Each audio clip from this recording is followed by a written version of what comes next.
Good morning. Welcome back to another Your Bold Voice. I've got a near and dear guest in my heart today, which I can't wait for all of you to meet. First of all, happy long weekend to those of you who are celebrating the holiday. It was wonderful. Laura, I know you're out in California. Here in Michigan, we had picture perfect weather for our weekend and kicking off fall. We're into a new month and a new season, one of my favorite times of the year. But welcome back to another comfort zone busting, risk taking, fascinating females that are owning their bold voice on their terms. And I'm going to just jump right on in and I'm going to introduce my beautiful guest, Laura Foster. She is a life and leadership coach for entrepreneurs and executives. Laura works with men and women who are eager for change in their relationships with work. She spent over 25 years in corporations as a creative professional and has founded several companies, including a nonprofit in Ethiopia. With over 20 years' experience of speaking, leading workshops, and facilitating groups inside and outside of organizations, Laura has coached clients in leadership levels at companies such as HBO, NBC, Netflix, Amazon, and Google. Laura is passionate about helping leaders find more joy, more enthusiasm, more fulfillment in their work, which positively impacts every other area of their lives. Hell yes, Laura Foster. So good to be here, Kim. Thank you. Yeah, thanks for joining me. And I just right out the gate, I want to explain to a few people how you and know each other. I was reflecting this the other day. Laura and I are in, I keep saying we are in a mastermind together. Our mastermind has ended, but we are still all together. Something that I chose to do for myself last year. We kicked off in September and wrapped it up in April. This is a group of women that we have sat here through a pandemic all online. And in my opinion, I believe we have the tightest connections among all of us. And we all have been online. We're all going to meet each other face to face here in a couple of weeks in Vegas, but it is it is amazing the bond over Zoom through a pandemic that all of us has formed. I just was reflecting that, but that's how Laura and I know each other. We're mastermind sisters, and I couldn't resist having Laura here today. So before I go on, Laura, I want to say to everybody who is logging in and who is with us live on LinkedIn, good morning. Thank you for joining us. We are not going to be ignoring you as comments pop up. But Laura and I do not know if you are here listening live unless you do put a comment. It could be just a simple hello or a good morning or whatever. But I want to thank you right out the gate for all of you that are joining us live. So, Laura, talk to me about that one come to Jesus aha moment when you said, I have got to evolve out of corporate and launch my business. What led you there? So much led me there, Kim. Thank you for asking me that question. So, a breast cancer diagnosis at 42 really forced me to wake up and see, oh my gosh, like this dream job that I had. I was a fashion designer. Like, I worked my way up to be a fashion designer. I was reading fashion magazines in the library in Jamestown, North Dakota as a little girl, dreaming that one day I would get to do that. And when I got to do that, I realized with the diagnosis, oh my God, I hate my job. Like, I'm so unhappy in this. I didn't know what to do with that, right? I mean, I was trained that people hate their job. So I decided I was going to have a job that I loved. And when that didn't happen, it's like all my views of the world had to significantly shift about what I wanted, what was going to make me happy, and also how I could contribute and be of service in the world. So that was really the wake up call for me that made me realize, oh my gosh, okay, so here I am, 42 years old, in this job that's causing me so much stress and so much pain, drinking 2, 3, sometimes 4 glasses of wine every night, taking sleeping pills every night, crying on a regular basis, and complaining about my job to anyone who would listen. And my father didn't like his job growing up and did the same thing. He'd come home at night and complain to my mother. But I didn't understand why I got a job that I was supposed to love, and that thing happened to me. So that was really the catalyst for me to start thinking about, who am I? What do I want? And like, really, where do I go from here?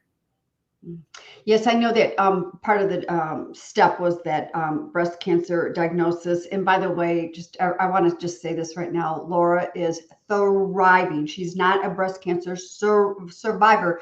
She is thriving. And you also had shared too a lot of the physicalness from your amazing dream job, like the postural, because you were looking down and hunched over, which I think is a lot of occupational therapy type stuff because, of course, eyeballs in front of our heads. We're such a forward society, but I do believe you're also going through some also other physical pains as well. Well, and that's interesting. I had multiple health challenges leading up to that cancer diagnosis. I went back to that job because I didn't know what else to do. I was so terrified to leave the corporate handcuffs, if you will. And so 10 years later, 8 years later, I was in extreme pain, extraordinary pain in my neck and in my shoulder. I finally went to see a doctor. They did an MRI and they said, "Oh, well, we need to do surgery on your neck." And I said, "Oh, no, no, no, that's not happening. They go through your throat to get to surgery on your neck, and there's no guarantee it'll work." So it was my body once again telling me, "Laura, you got to get out. This isn't right for you." So I'm really grateful to all of it because I wouldn't be in the position I'm in today as an entrepreneur if all of that wouldn't have happened. And again, ladies and gentlemen, let me introduce you to Laura Foster. She is a badass entrepreneur. I learned so much from Laura being in this mastermind and just you are an extremely successful, and I don't just mean monetarily successful, that too, but you are very successful as an entrepreneur in so many other ways. And that's one of the stance that I take, Laura, is being successful is just not about our bank account, and I walk, as you saw in that mastermind, I walk a line with that. I walk a line with that bank account. I walk a line with those titles because I too was in corporate climbing those ladders and hating every minute of it. But there's success is far more than just how much money we have in the bank and what our title is and who's paying attention to us or not, So I just want to state that it's far more than that. So, Laura, how many people, in your opinion, are so damn unhappy in their jobs? Well, I mean, I don't just have to give you my opinion. Gallup does polls every year or every 6 months to see. I think the current statistic is 63% or 67% of people in our country are dissatisfied or extremely dissatisfied with their work. And if we look at that number globally, it jumps to 87%. That is a lot of people who don't like their work. Yeah, that stops me in my tracks hearing that. That just I caught my breath there for a minute. Why do you think that is? I mean, it's been a long time since I've been in corporate. In fact, I don't know how I would act in corporate. I'm sure I could get caught back up, but is it societal? Is it toxicity within corporate? Because I know we're still going through a lot of that. And I mean, this isn't just corporate, this is all professions, right? That many people are unhappy. So I think it's a lot of things. I think it's the fact that we've been trained as a society to not like what we do. We've also been trained to want more, more, more, more, more. I want a better iPhone. I want a bigger car. So there's a level of dissatisfaction that we've been trained to buy into by marketing, by the media, right?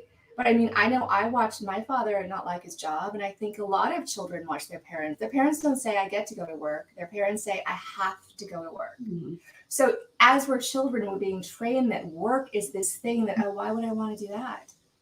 I don't want to do that. So I think it's a lot of things. And I think that, a lot of companies don't have, I'm going to say, the emotional intelligence, that capacity to really take care of their people and give them what they need.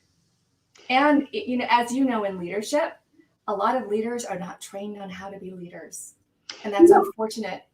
That's very true, Laura. A lot of people, we are not trained how to be leaders. And, we're also not trained on our emotions as well. Not that we need training, and I don't even know that's even the right word, but as you know, going through losing my father earlier this year, I'm still learning how to grieve on a process like that. And I know, too, with this transition that you're going through, with aging parents yourself and with your mom and things like that, there's that slow loss when you're dealing with Alzheimer's and dementia. And it's like, how do you grieve? We're not even taught how to do that. We're a society of, and I don't like this expression, suck it up, buttercup, and pull the big girl pants up. I just don't, there are times I do need to pull my big girl pants up, but when society is telling me to be doing that stuff, I'm like, really? Seriously? That's the problem, the suck it up, buttercup, or lift up the carpet and let's sweep it under even more and let's make that hump even bigger so that we can trip over it 50,000 more times. So, yes, it's interesting. I think back when I got into management and corporate, I just knew I wanted to be in management, but I never had any training. I mean, I was learning as I was going, Yeah. and I knew I wanted more. It goes back to what you just said too. I like, because I've got, I keep this, on the desk, before the show starts, just in case texting or whatever you have to get. So I always laugh at this. Okay, Verizon store is, I could walk to it. It's 2 miles away, right? I laugh. Okay, I go to the Verizon store. I get the new iPhone.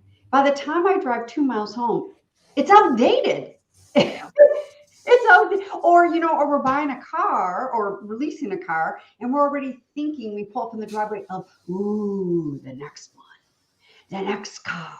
We got to have this, and yours doesn't have that, and get this next time. And it's like, I don't need all that stuff. I'm really trying to simplify as I'm getting older, but let's talk about your clients, Laura. And I've had the opportunity to be in one of your complimentary master classes. That was back in the winter time. It was in February. I remember that.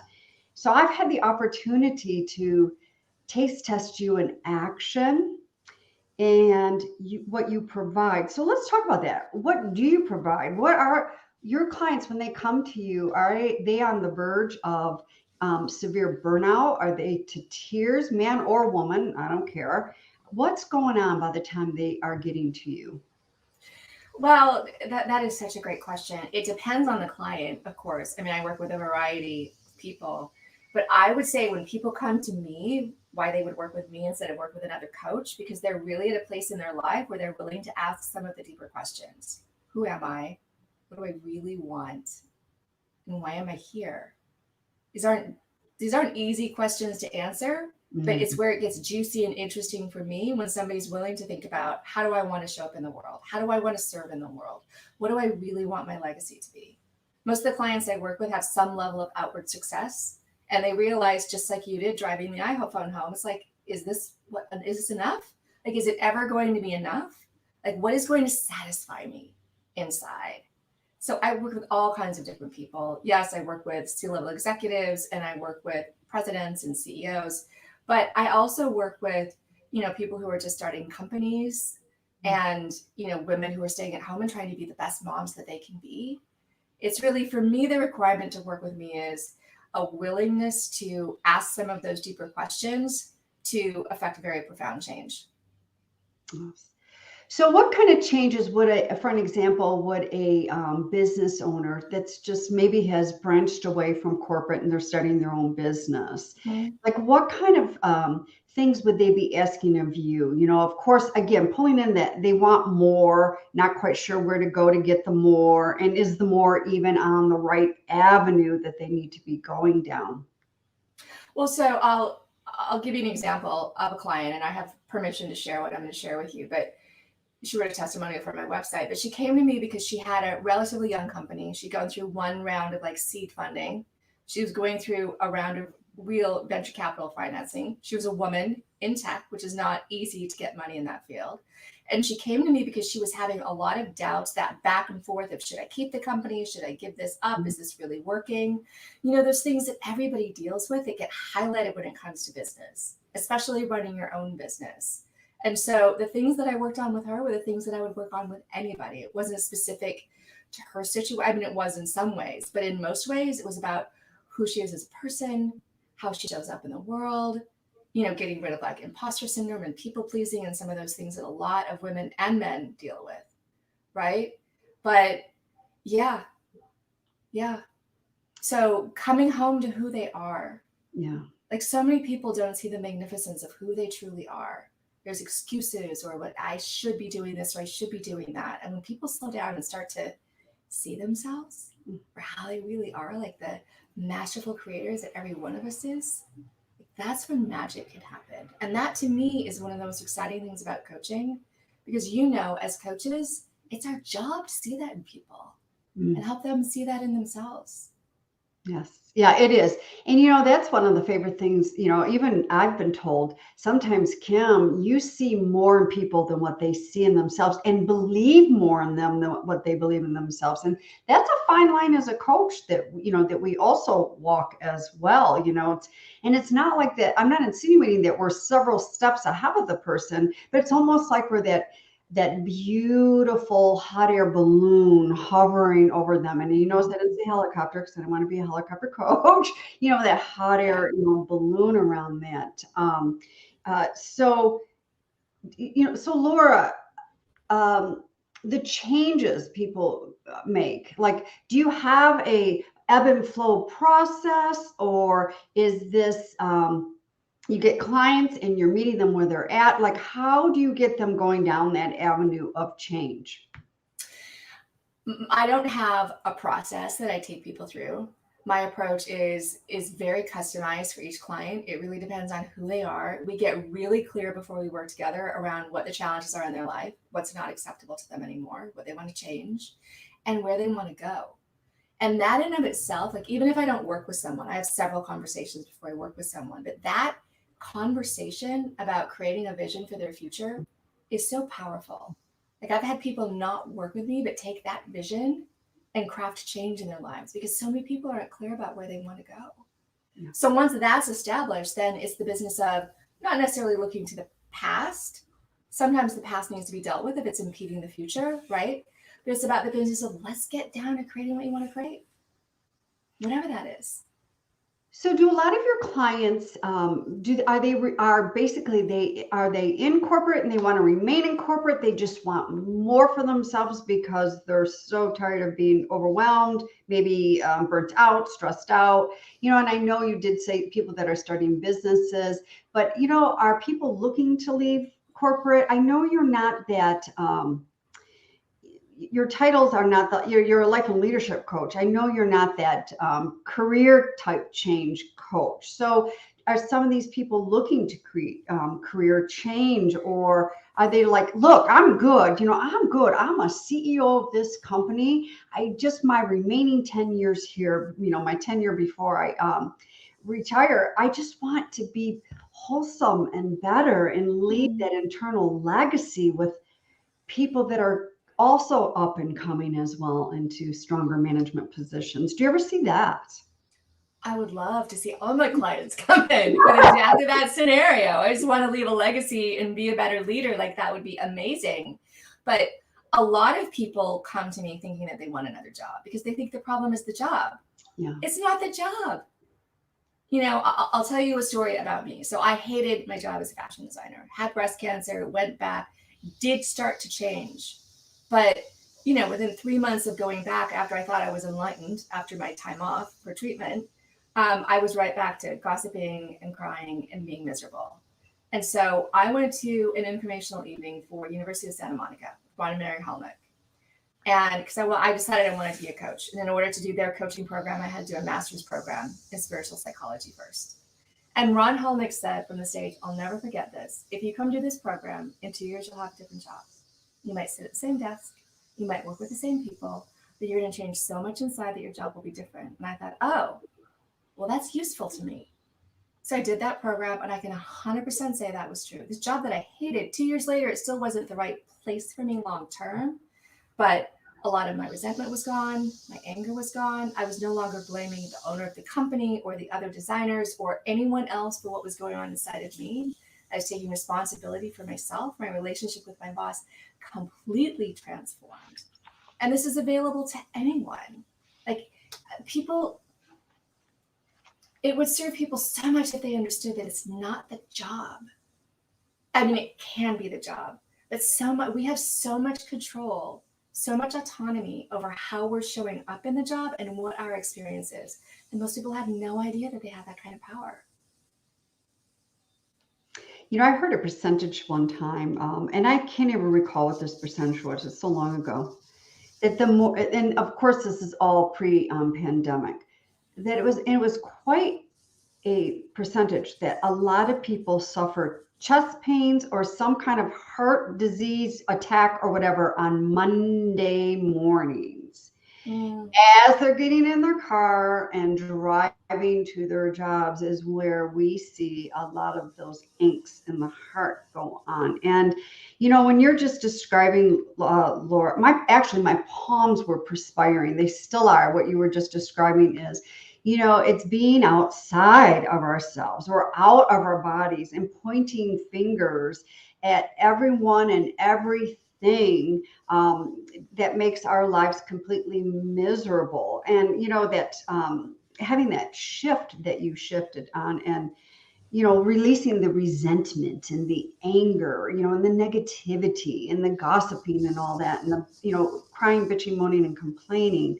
Um, you know, being a victim to ourselves and blaming the job, or you know, blaming the coach, or blaming, oh, you know, the speaking presentation, or you know, whatever the, you know, the case may be. When we turn in, when we turn in and start breathing and taking the responsibility, the huge ginormous, shift is just, it's amazing. It's amazing. And you know, we also too, we stop looking for all the negative stuff, so the negative stuff stops showing up. You know, it's, and again, and I really want to lay this down, is this is not perfection. This is not perfection how Laura Foster is living. This is not perfection how Kim Boudreaux Smith is living. This is not perfection.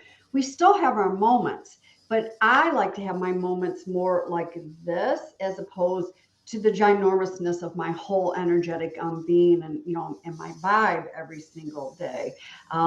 So I love it. I love the shifts. All right. Before I go on any further, and again, welcome, ladies and gentlemen, to all of you that have tuned in and are listening in. We have another mastermind sister tuning in today. Elena set her alarm and got up and made it to the show. Woo! Awesome. I know. So, what are the first steps? Anyone out there that is listening to Laura Foster, besides connecting with Laura on LinkedIn, what are the first steps someone can do to change?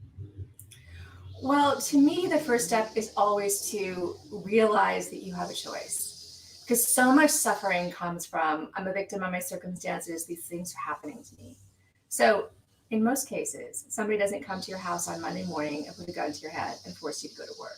Like, you get up, you put on your shoes, you make your coffee, you get in your own car, you drive to your job, or now everybody's remote. But like, just even to realize, oh, I'm consciously making this choice. I'm choosing to show up for work today can start to shift the way we feel about things inside and allow us to start becoming more of a creator in our lives rather than having that victim consciousness of I have to, I need to, I should, this is happening to me. So that's first, realize you have a choice. The second thing is to really look at where you're blaming and judging others and then turn that around on yourself. Hmm. So I used to really be very resentful about a designer who came in late for work. And I realized, oh, well, that's because I'm sometimes late for work and I feel bad about that. So I'm just going to project that onto this other person, right? So really looking around, like, what triggers me? What upsets me? And then what is that about in me? If it's not about this situation, if it's not about that person being late, what does it highlight for me? How can I use this for my own learning? That's the second thing. The third thing I always love to talk about is assuming positive intent. Like, how many times do people walk into meetings and they steel themselves, right? Like, I have to get through this. I have to get through this meeting. Where if you walk into, especially a meeting with a supervisor, whereas if you walk into a meeting with your boss or the CEO and assume they want the best for me, like, that meeting can go so differently just because you show up with a different energy. So if you're hearing what I'm saying, so much of it is about how am I showing up in the world? How am I showing up in this job? Like, am I taking pride in the work that I'm doing, or am I just getting through it?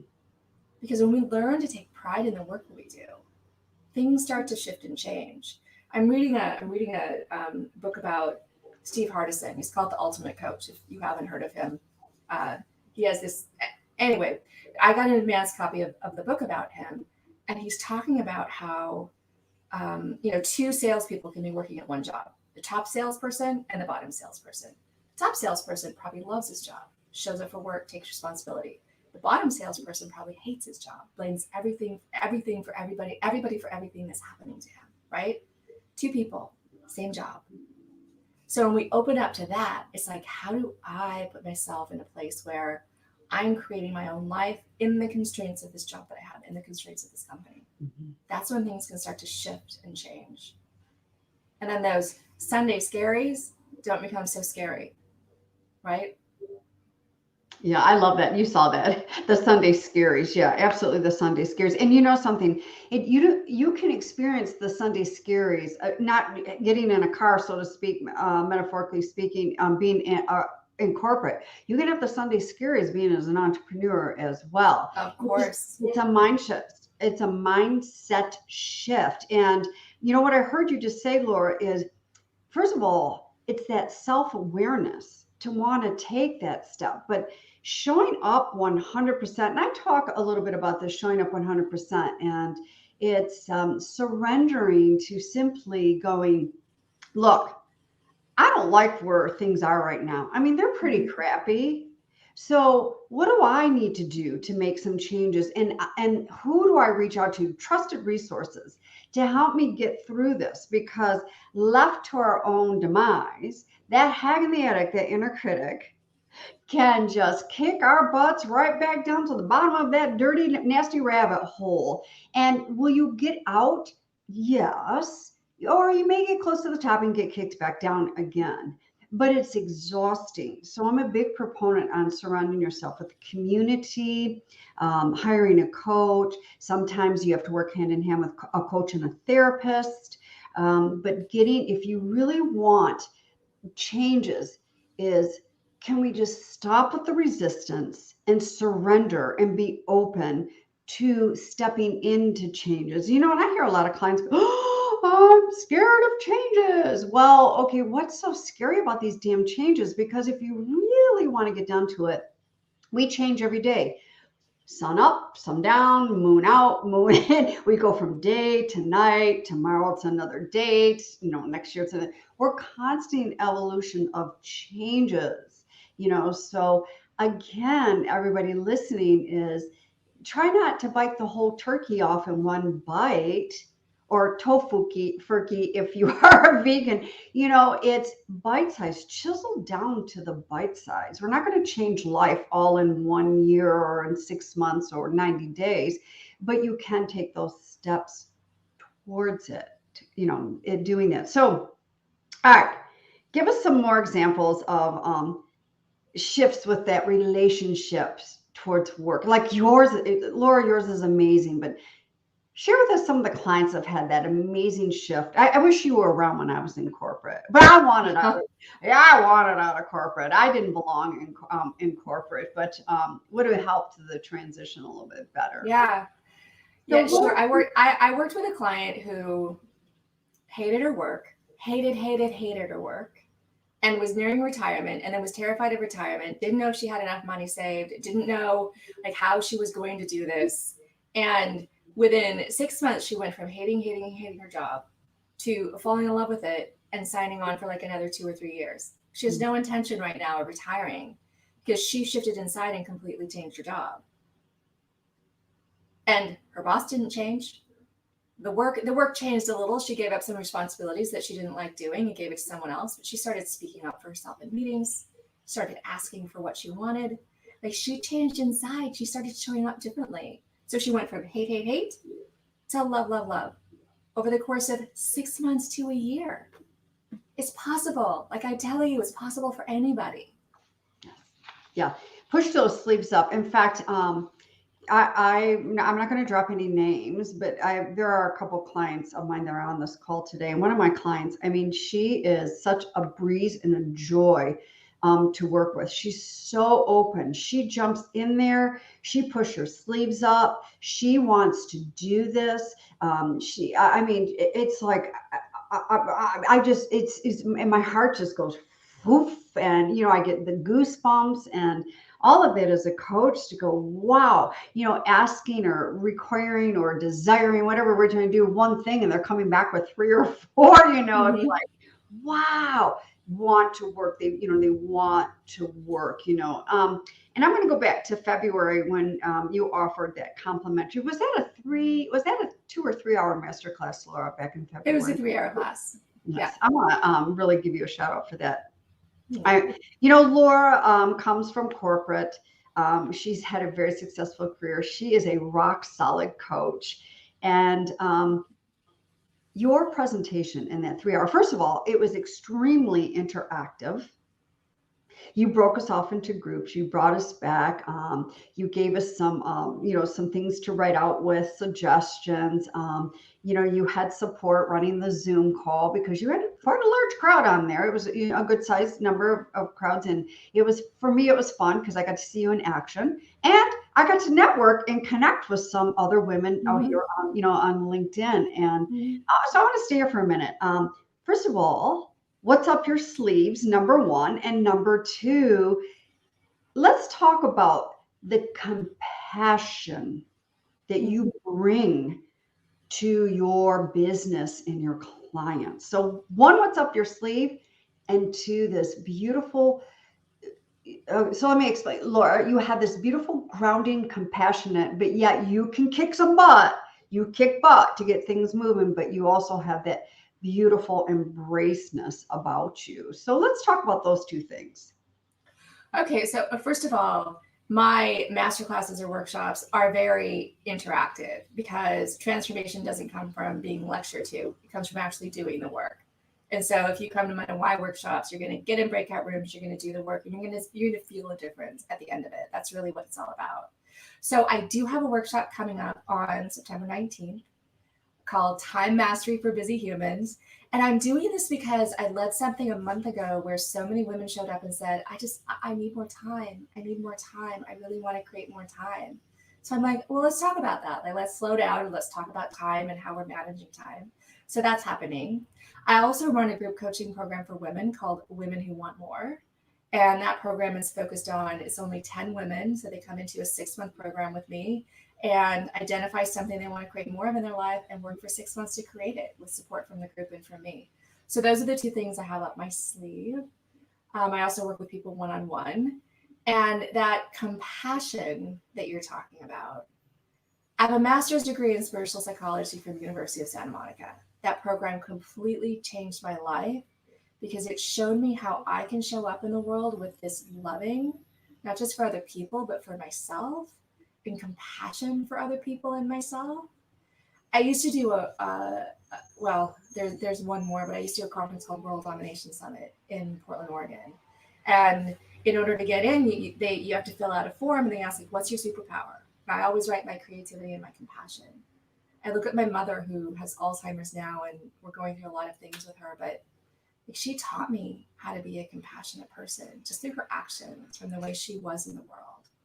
And so, again, part of our job as coaches is showing up for people and yes, seeing the best in them, but also being willing to see them just as they are and have it be okay. And that comes through compassion. That comes through really listening to people. That comes through allowing people to really be where they're at, not force them to change today, but just to be with somebody can be such a gift. Most people are never listened to on a deep level because the person talking to them is always thinking about what they're going to say or thinking about what they're going to have for lunch. So to be in a room with a coach, virtual room, I talk to people on the phone, and to really be listened to all out, that can be life-changing. We're such a talkative society. I always say we have, 2 of these and 1 of these. And, we come from a society where the power of pause, the silence for moment of silence is just so uncomfortable. So there's a lot of noise going on out there. And yes, for people just to be validated through listening, and holding space. In fact, it's interesting we're talking about this because I just wrote an article yesterday for this other platform that I'm involved in. And I was talking about the Mastermind Sisters, how back in January, when I was coming out of attempting of a 6-week launch, and it just really brought the horrible uglies out. It brought the heck out in me, and it just really played. But I'll tell you what, in the midst of all of that, as ugly as I felt, I'm so freaking crystal clear on my business model from all of it. But you all held space for me. And we all held space for each other at whatever points of what we were bringing into our mastermind group. And I talked about that, and a lot of women, they don't understand what it's like to hold the space for, one another. One of the things that we as women, when another woman is crying, we want to run and literally put our hand on their shoulder and say, it's okay, and hand them Kleenex. Well, no, when you're doing something like that to another woman who's in the midst of, whether it's crocodile tears or just tearing up or whatever, you take away from them. And it makes them have to shift and go, this is not okay for me to be going into my crocodile tears and bringing back. So let's spend a few minutes here about holding space. I really want to talk a little bit about that, Laura, because you are phenomenal at that. I mean, and all of my mastermind sisters are phenomenal at that. We really, the whole group, we really are. So let's do a little bit of explaining or energetic education around holding space. Sure, I would love to, because most people hear that, but they don't really know what that means, right? Oh, holding space, right? I mean, I live in California, where a lot of people talk about us with quotation marks, so many different things.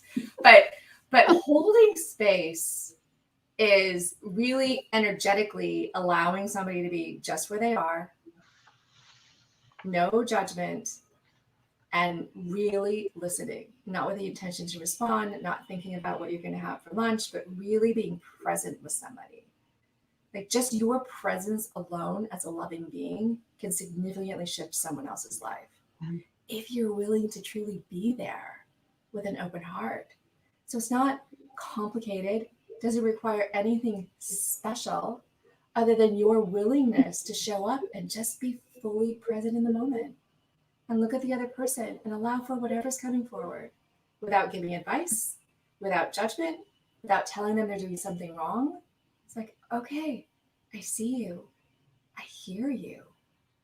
Just, Stephen McGee, another one of my coaches, he has this great phrase: as coaches, people pay us for the quality of our listening. And anybody can show up with that quality of listening. It just takes some practice and intentionality. There's one other thing I want to add to that, without telling, someone that they're doing something wrong and having to change them, or, when you're holding that space and all of that is, and listen, I'm going to make fun of men here for a minute, because men are notorious at this, especially my significant other, my husband, is solving. It's not even going into solving, when you're in that space, you're not here to solve or fix the person or change the person or anything like that. It's just, it's like I say, you metaphorically, literally sit on your hands of the other person that's holding the space. You sit on your hands, drop those shoulders, start breathing, and you just hold the container, hold the space for whatever the other person is going through. Not rushing to the Kleenex, not having to feel like you've got to give that person Kleenex if, snots are running down their nose. Sometimes snots are good. We need to do that, detox and whatever, and not having to go over and, everything's going to be okay. Because something, that's not for us to judge if everything is going to be okay. And, you're right, Laura, not a lot of people understand what it's like to hold that space, and I'd like to see on the other end of that, when we are shifting, is for especially women to drop, I'm so sorry, I'm crying. It's like, oh my God, you're sorry about crying, man. No, let's see it.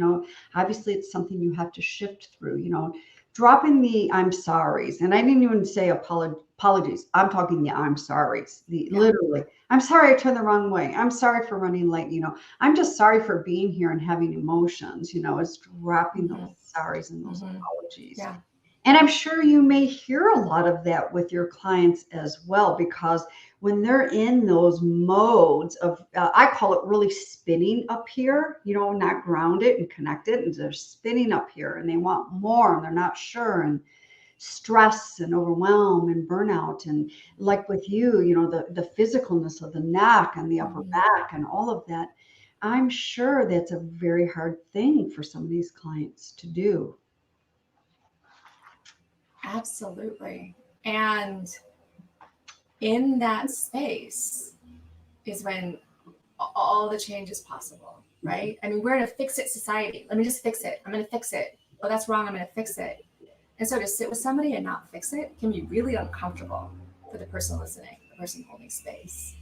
But when we drop in and try to fix things, what we're essentially saying to that other person is, you can't handle this. Like, you don't have the resources to handle this on your own. You're not resourceful.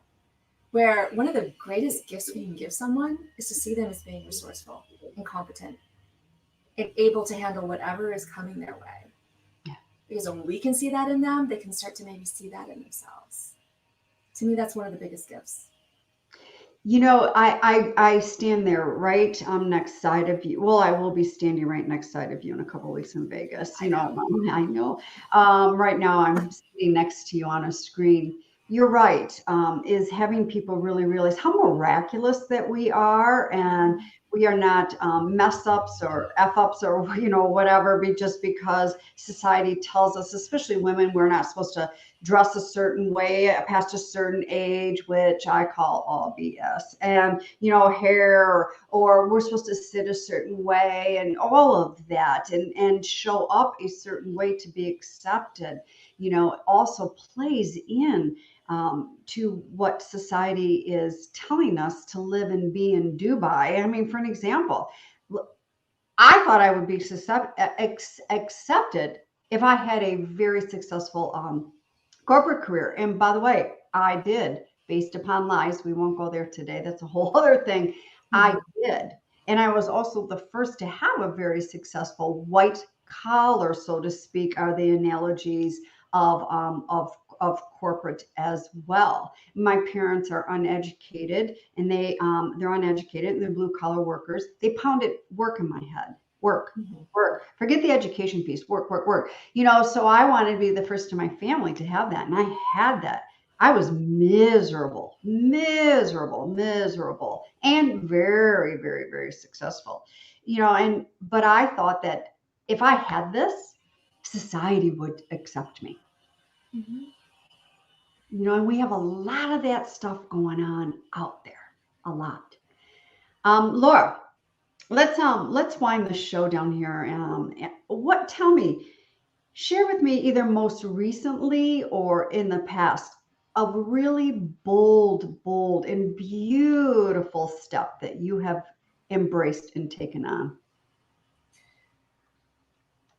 Wow. The first thing that comes to mind is during the pandemic, I started fostering animals. I'd always wanted a French Bulldog puppy. So I really trying to adopt one. So I started fostering. It's hard to foster French Bulldogs, but I had a number of English Bulldogs. And then I decided to take on a hospice case at the end of last year. Hospice case is a dog where it's not really adoptable because, there's a health condition. We knew she was going to die. I haven't had a lot of death in my life. And so I thought, I'm going to bring this dog in. There's something about that dog that just called to me. Her name was Dory. So I took that dog in to my house. She had a lot of issues. Let's just say all the rugs got rolled up and put in storage because she had a lot of issues, right? But that dog changed my life. She was only with me for 3 months, but she completely changed my life. The way she showed up and was just willing to love me. She came from a puppy mill, so she'd been in cages her entire life. She didn't even know how to be a dog. She had to learn how to fetch and how to play and all those other things. And it was the most remarkable experience for me. Her death was very traumatic for me, but I wouldn't change that for anything in the world. Taking in that dog is one of the best things I've ever done. She became a rock star on your Instagram page and on social media. My eyes are watering up a little bit because of the post when she did pass and how we were all getting very attached to Dory and the stories. And I mean, and you're a beautiful writer. I keep teasing you and saying, okay, hired for my social media posts. You are very beautiful. But yeah, we need to take some lessons from some of these dogs and animals. I mean, the animal medicine that animals bring to us, whether it's a specific butterfly flying by or something, there's always messages there. And yeah, she did show you, and you gave her the last 3 months of her life. Like she lived like she was a hot California star with, going on these, and she really got it. And I feel she went out how she deserved to go out, living like a dog and in a very special life and a cool neighborhood with a cool mom, but yes, Dory. Oh, yes, Dory. We all loved Dory. Like I said, rock star on social media. Real quickly, Laura, when this is over, go to the LinkedIn. Please put in your link for this masterclass, which is September 19th. It's Sunday, September 19th. Yes. Okay, so that's a week from this coming up Sunday. We put a link in there for people to register as well. And what other areas can we get in contact with you? Well, obviously, I'm on LinkedIn, which all of you know. I'm also on Instagram at Laura Foster Coaching. And my website is laurafostercoaching.com. So pretty simple. I have to go take a look at that new website of yours. I haven't I need to get over there and do that. Yeah. Thank you, Laura. Stay put right here, please. Don't run away yet. But thank you so much for coming on here today, and all the ladies on here. Please don't sit there and think, well, I don't think I can do Laura's masterclass because I'm not in corporate. I'm an entrepreneur. If you're craving more and want to learn, especially that TIME, that 4-letter word, time, I need more time, I need more time, I need more time. Grab that masterclass link. And if I'm on vacation next week, and if we're home early enough, I will be jumping on there as well, because I always want new tricks and things to relish more into my time so that I'm caramelizing it even better. So I'm going to show up more bolder and beautiful like everyone else. So I want to end the show with bold. Be bold enough to listen to your heart and more so to follow it. Your heart has always known exactly who you are, what you are made of, and what you are made for. Your heart has always known that you were meant for so much more and that you deserve to live feeling free. Start listening to your heart. It has always known the way, and this is by Walk the Earth, and it's one of my favorite things. I keep it here on my desk, and I use it for this show. So Laura, again, thank you. A big, huge hug through the screen. Maybe one in Vegas, maybe. Yeah. Safely. With masks on.